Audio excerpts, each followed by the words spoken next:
ఏంటి అంటే యెహోవా దేవుడికి మనకి మధ్యవర్తిగా ఉన్నటువంటి యేసయ్యను మనం నమ్ముకుంటే అందరూ వెళ్ళిపోయినా, అందరికీ రక్షణ లేకపోయినా మన యేసయ్యను మనం నమ్ముకుంటే, యేసయ్య మీద విశ్వాసం ఉంచితే, మధ్యవర్తిగా ఉన్నటువంటి వ్యక్తిని మనం చూసిన నమ్మకం కలిగి ఉన్నట్లయితే తప్పనిసరిగా మనకి ఏముంటుందండి, అనేకమైన మేలులు ఉంటాయి.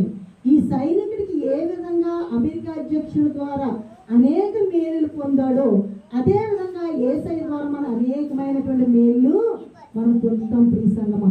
అందుకనే రోమీయులకు రాసిన పత్రిక 8:32 ఒక మాట కనిపిస్తుంది. రోమీయులకు రాసిన పత్రిక 8:32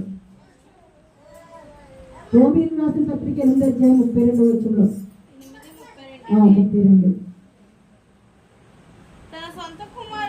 అది తన సొంత కుమారుని అనుగ్రహించుటకు వెనుక తీయక మనందరి కొరకు ఆయనను అప్పగించిన వాడు ఆయనతో పాటు సమస్తమును మనకెందుకు అనుగ్రహించడు కదండి. తన సొంత కుమారుణ్ణే మనకి ఇచ్చేశారు కదండి బలి.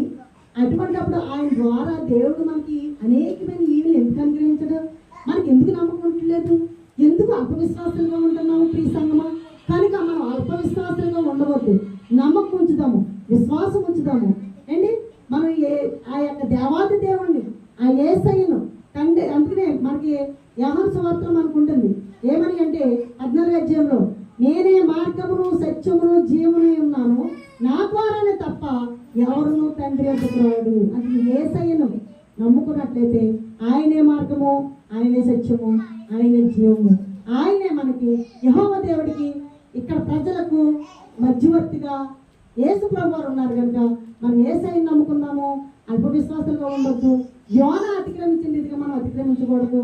కనుక మనం ఒక పాపము చేసినా మళ్ళీ క్షమించే దేవుడు, మనం మరలా పాపం చేయకుండా దేవుల్లో ఉండేలాగా.